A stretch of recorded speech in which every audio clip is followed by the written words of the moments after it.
we'd like to introduce ICSA's new series. The host will be Joe Szimhart. He'll be interviewing Sarah Edmondson, a former member of and voiceover actress and voiceover artist. She is featured in the CBC investigative podcast Uncover, Escaping NXIVM and The Vow, the HBO documentary series on NXIVM.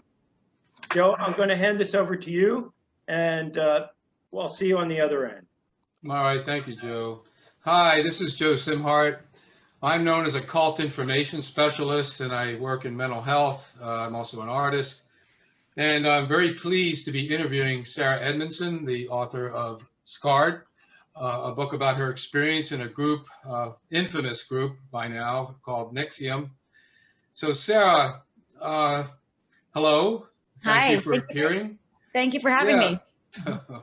Well, very good. So let's get to the book. Sure. So you tell us about the book a little bit. You know, what prompted you to write it? I know that's a broad question, but because it takes a little courage to write something like this. It's like coming out about a mental illness problem almost, yeah. The way that the society looks at this. You know, there's so much stereotyping about being in a so-called cult, and there must be something wrong with you. So to do it takes some courage. So tell me why you wrote it. It's a great question. You know, I'm still the same person overall as when I joined NXIVM, and that was based on a desire to help people. And that's been a part of my wiring and one of my values. I say that with quotes because it was a big word used in NXIVM, but it's a truism. That's something that's important to me. So obviously I bet on the wrong horse when I joined NXIVM and made that decision. So when I came out, I felt like, wow, I have this incredible education that I wish I had had before somebody had invited me to NXIVM and I'd taken my first 5-day, and I would have seen those red flags for what they were. And I thought, hey, if I could take that knowledge and impart it and put it into, you know, a template that I could give to people, and they could read it. You hold the book up? Yeah. Yep, that they could have this, read it, and so in that sense, there's two goals for people who aren't in cults: to avoid the pitfalls of such abusive relationships, not just cults, but abusive dynamic, especially with a narcissist. And then for people who had been through similar situations, for them to feel that they weren't alone, to have a roadmap for healing, for their own personal deprogramming. And I feel like that was a really both of those things really motivated me to get my story out, and also just to have it done and be like, this is what happened. I don't have to answer more questions about how did I get involved and why did I let myself get, you know, the brand and all the things that made the headlines, which was necessary to take the cult down, but it's been hard on my life. Yeah, now you say hard on your life. In writing it, did you find that you gained new insights, and was it therapeutic or was it painful? I mean, the process of going through writing a memoir like that and such an engaging story, but one which causes pain. Psychological and physical, financial. I mean, you lose time, you can lose friends and all of that. So how did you deal with that while you were writing this? Did you have to take time out at times, or did you have help from friends you could talk to? I mean, all of those things. It was both cathartic and painful. There was huge gaps of time missing when because I did work with a co-author who helped me to sort of figure out the emotional beats and the decision points along the way. And there's years where I couldn't remember what I'd been doing. Okay. So that was a bit scary, to say the least. I think the most triggering thing was having deadlines, because I left NXIVM where there were so many deadlines and quotas to fill and data entry to complete and go. And then when I left, I had to really just drop all that and just be. And then when I decided to write a book, I now had deadlines and commitments to fulfill. And then there was a rush to finish it. And, you know, that was stressful. And I had a newborn. Yeah. I was literally writing with my baby and an ergo, bouncing on a ball to keep him happy and writing. I'm glad I did it. I really am. I don't think I'll ever write another book, but I'm glad that the story is out there and people can read it all start to finish, because the other things that are out there, the CBC podcast, the HBO, The Vow, like those things are great. And I'm glad they're there, but it's not the full story from my perspective. Right. Yeah, there's still something very intimate about a book, despite all the new media out there that seems to hold for people. You know, when I analyze cults, and I've been doing this since the early 1980s for myself and for other people in interventions and lectures, I call them self-sealing social systems, 4 S's, right? Mm-hmm. And I kind of break it down to there has to be some kind of transcendent attraction. Mm-hmm. Second, there's an authority figure or authority management. Third, there's some kind of orbiting, some activity which orbits this idea or this person as a central focus in a person's life.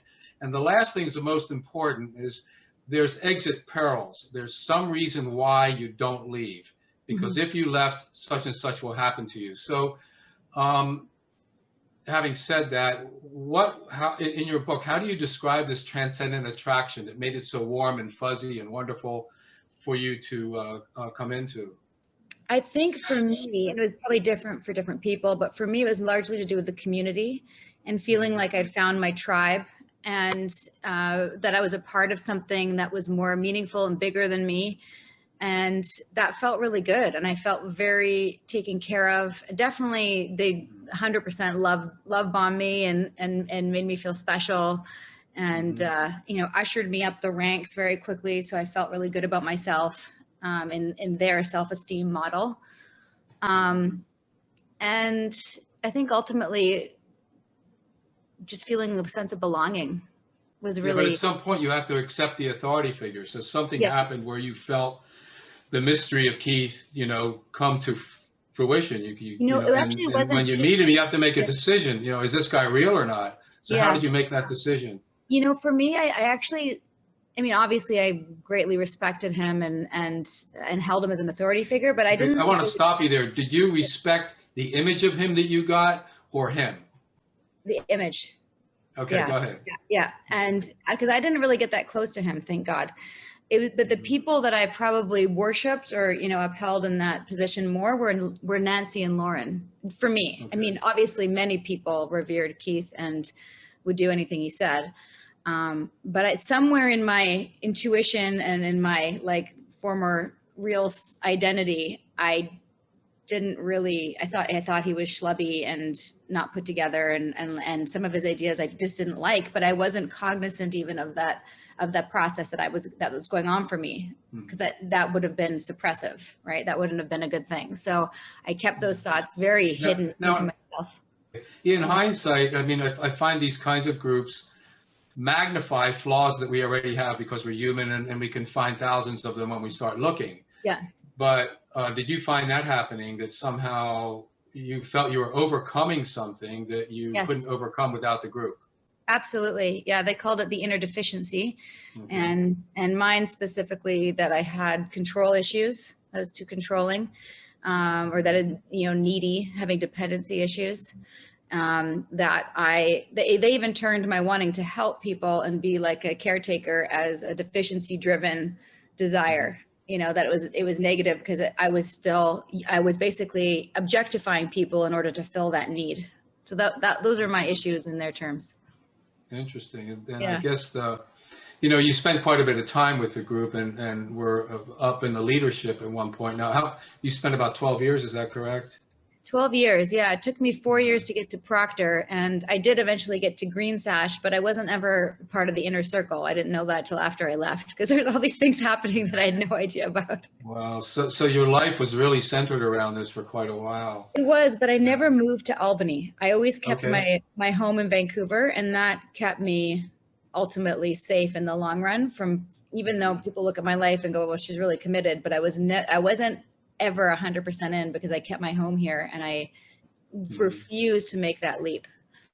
Okay. But psychologically you're in. It's still a focus of attention. Yeah. Okay. Yeah, and then the last thing, what kept you from leaving, even though you began to suspect things? I mean, you did eventually break away, but were there any fears that you had that you would have to face if you did break away or speak out? Yeah, I read about that when I first escaped, and someone said, you know, like in other groups, they feel like they're gonna die, or they'll get covered in hair, like or they'll turn blind or something.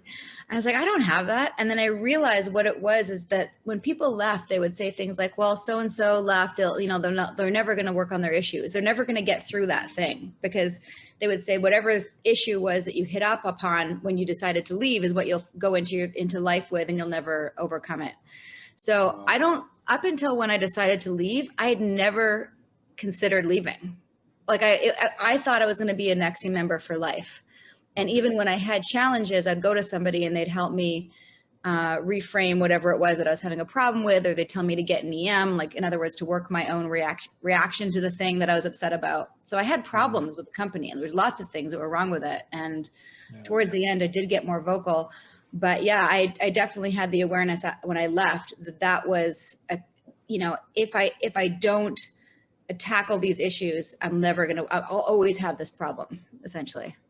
Yeah. Okay. Thank you. Yeah. So you got the book done, and you've gotten all this notoriety, which is, interesting in itself. I mean, how are you handling that? Because most ex-members don't get much attention, even if they do a few lectures. But, how do you account for the fact that this suddenly exploded into a thing? I mean, it's almost like, from a voyeuristic viewpoint, the public has to have a cult du jour. It was Jonestown, it was Charlie Manson, it was Rajneesh, it was Scientology, and now NXIVM has kind of sucked the oxygen out of the air as the big cult thing, right? How do you handle that? How do you handle that thing? Kind of like being a hero within an anti-cult group. It's bizarre. It's affirming to know that we did the right thing, and that and speaking out and being whistleblowers, had the effect that it did, because that's what we wanted. But it's also a very strange type of attention to receive, mostly because I didn't do it for that reason. Contrary to what the people who are still involved are saying. The loyalists are saying, I'm just making this whole thing up because I'm an actress looking for attention, because I can guarantee you, I'm sure this is not the kind of attention anybody wants. But yeah, when we decided to speak to the New York Times, like to go public, all I was thinking was take down NXIVM, free the slaves, free the women, expose this. I don't know if I'm allowed to swear on this, but megalomaniac, sociopathic, narcissistic douchebag, whoever you want to call him. And I wasn't thinking about like just the fact that my neighbors were going to know what I had done, or what I was a part of, or the teachers at my kids' school. And that has a really, a really bizarre effect on one's life when people know you a certain way, or they've read an article, or which is why it's always relieving for me if people read the book, or if they watch The Vow and they have a better sense of like the whole scope of what I went through. I'm not just this crazy girl from a sex cult, because that wasn't. Well, you bring up this crazy thing. Now, I work in a psychiatric hospital, and I have for 20 years, and there's the HIPAA law, which means the Privacy Act. People can be in and out of psych hospitals, and the public can never know they were there. But people can go in and out of cults, and of course they can keep it to themselves, but then there isn't any help out there if you don't open up, as opposed to mental health and substance abuse. So this is an area of life which is very difficult for the public to grasp, I think. When I lecture, people often ask me, what kind of people join cults? And I always answer, I'm looking at them. And they wonder what I mean by that. And, of course, this stuff gets formed in 1,000 different ways, and there's a way for everybody to get into some kind of self-sealing social system, as long as they're attracted to something. So I don't know, how do you feel about that when you talk to people, and how do you bounce back? How do you respond when people say, what kind of people join cults? Yeah, I say every kind of person as well. There you go.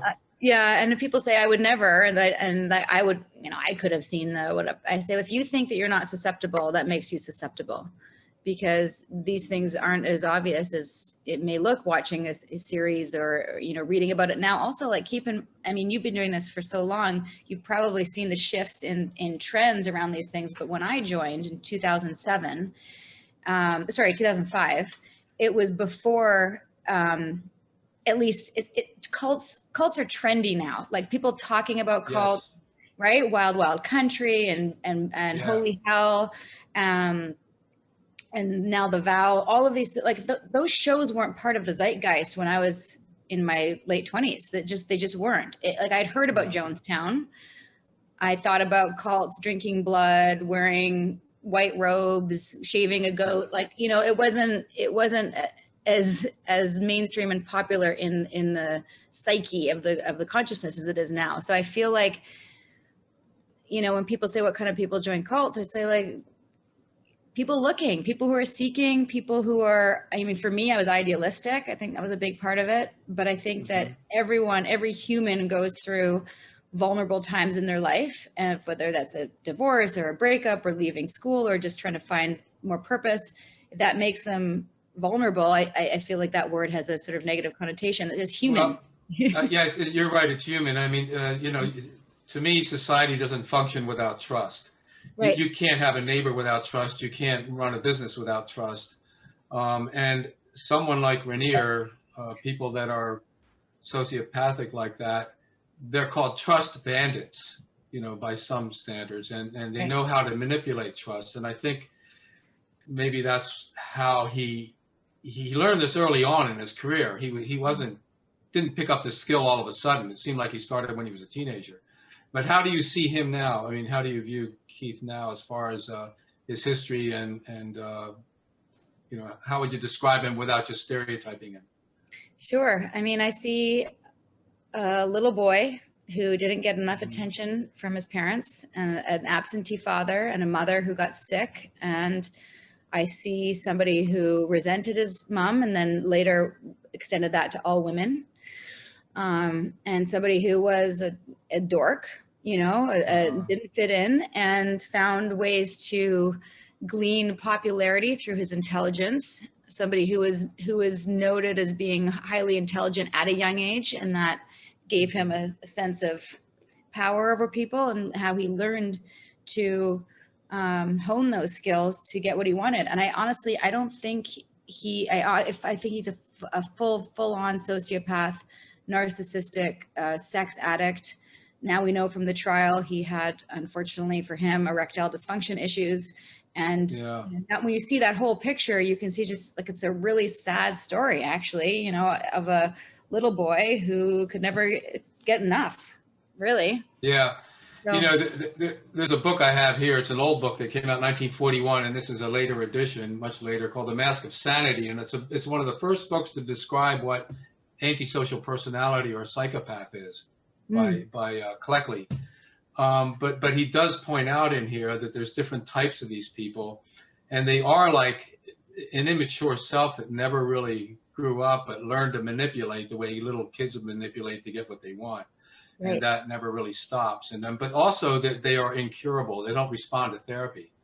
That's one of the problems. And they're starting to learn this in prison too, that if people test out as antisocial personality, it's best not to let them out of jail before their time is up, because they'll continue to do what they were doing. They won't stop. Yeah, that's good It's to interesting.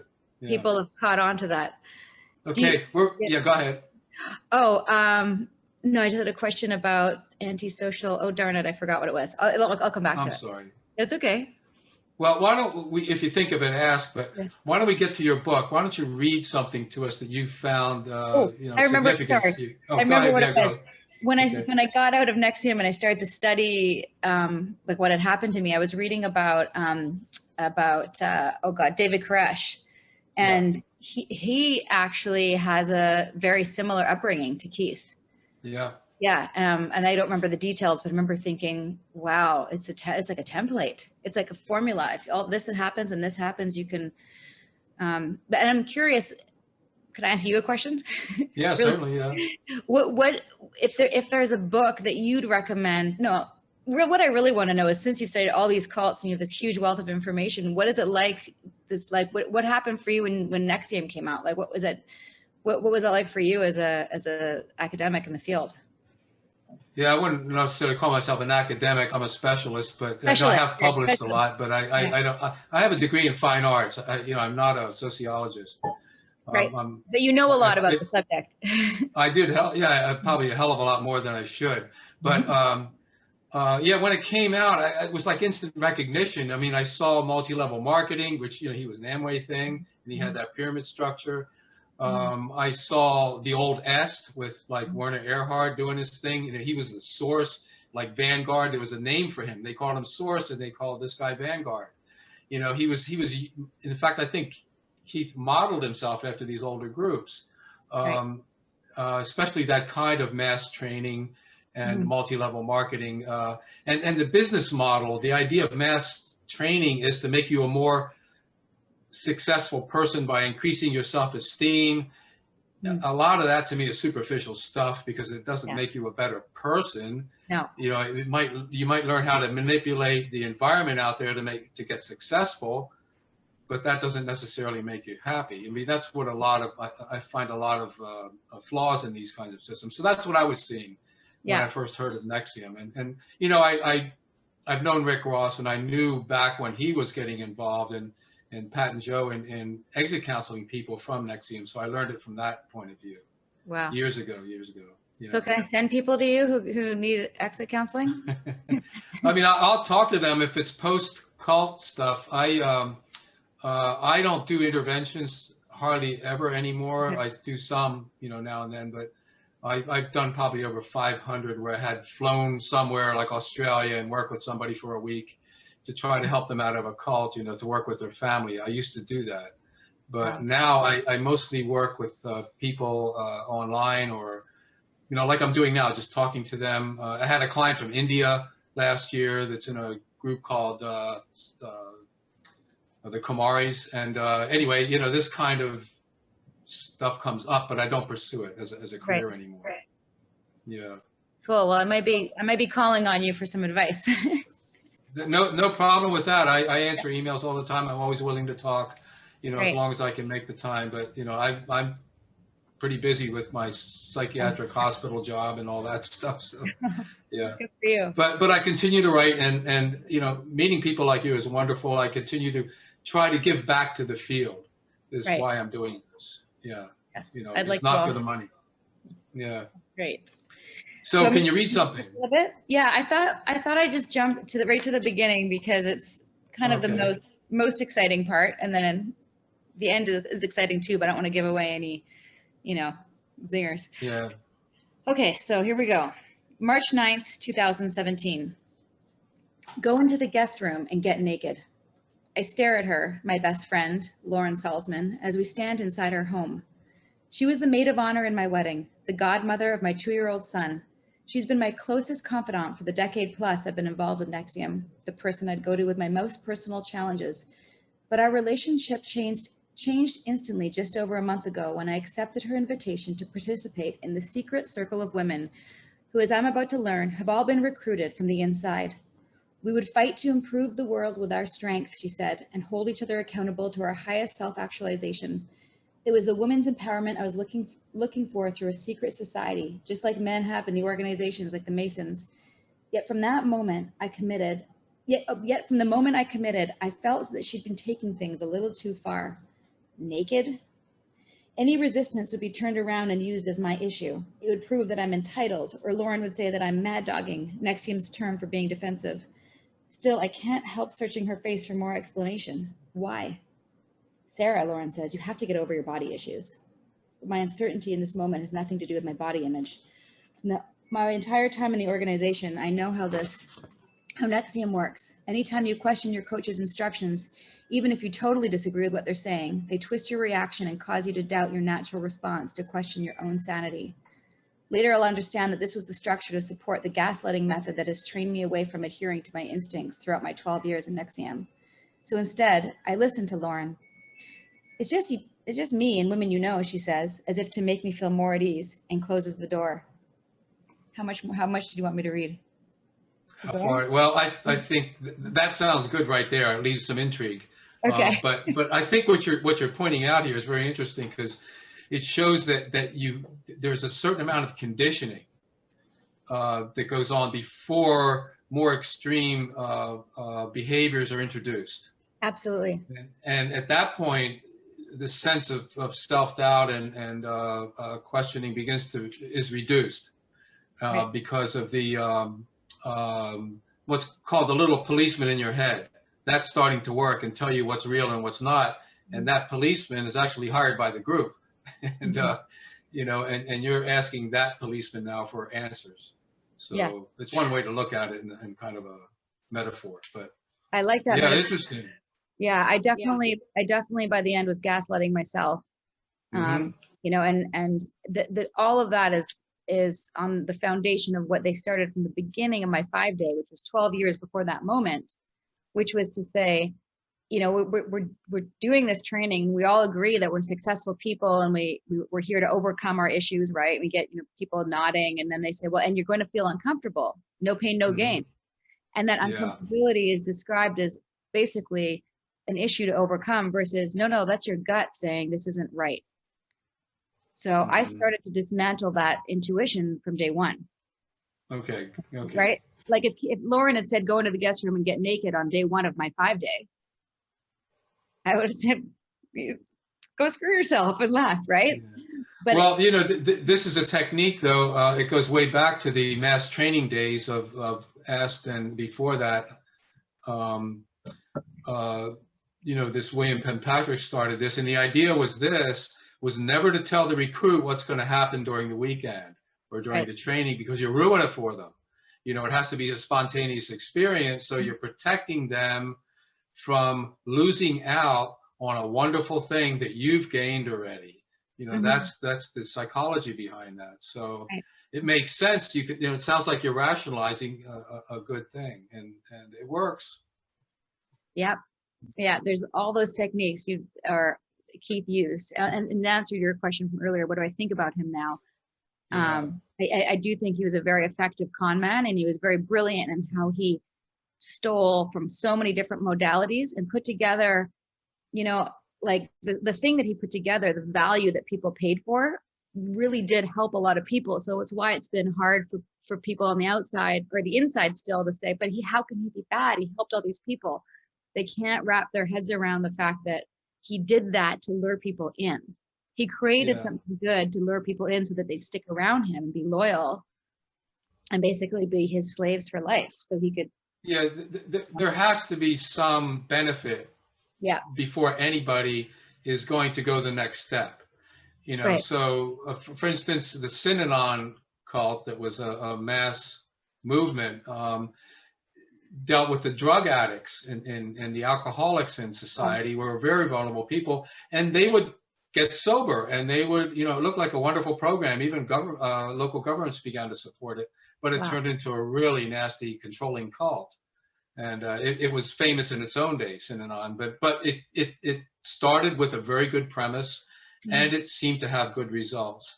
You know, there's this film which I used to use during deprogramming or exit counseling. It's called The Wave, and it came out in 1967. Huh? I've seen it.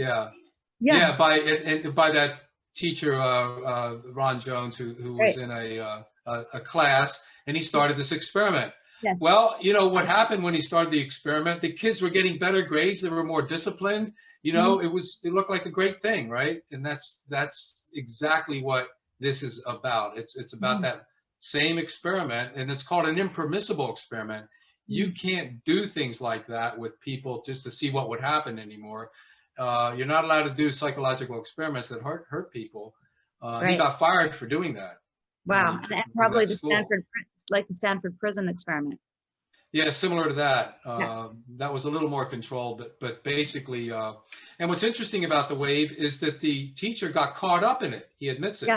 That he became power hungry. He could feel it, you know, and so in a sense, the cult leader is dependent on the response of what's called his therapeutic work project.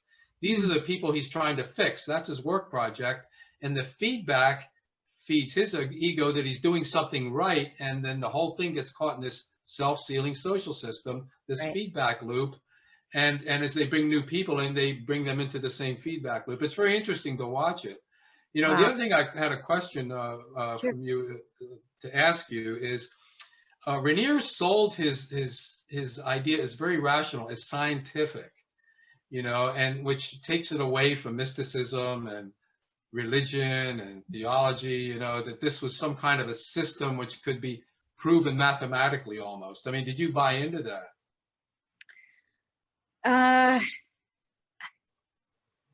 I did, to the degree that of the concept that you could have a reaction and like a stimulus response reaction, and you could change that, you could break it, and that could be measured. Okay. That which I think is true, but the system to do it was very immeasurable, and that always infuriated me. So I bought into it to a degree, and then I didn't fully embrace it because it was like I was training to become an EMP, a exploration of meaning practitioner, and the target kept changing, and the way it was done wasn't, the way I was getting evaluated was inconsistent. It drove me crazy, and I was just told it was my issue, go get more EMs, blah blah blah. So somewhere in my intuitive guide, I was like, this is bullshit. But I did like that I could help people with it. Okay, let me turn the clock. There's 3 more things I'd like to cover, but you know, we'll see. When you first got introduced to this, you were on some cruise, and you were introduced to this filmmaker that had done the film What the Bleep Do We Know? Right. Or What the Bleep.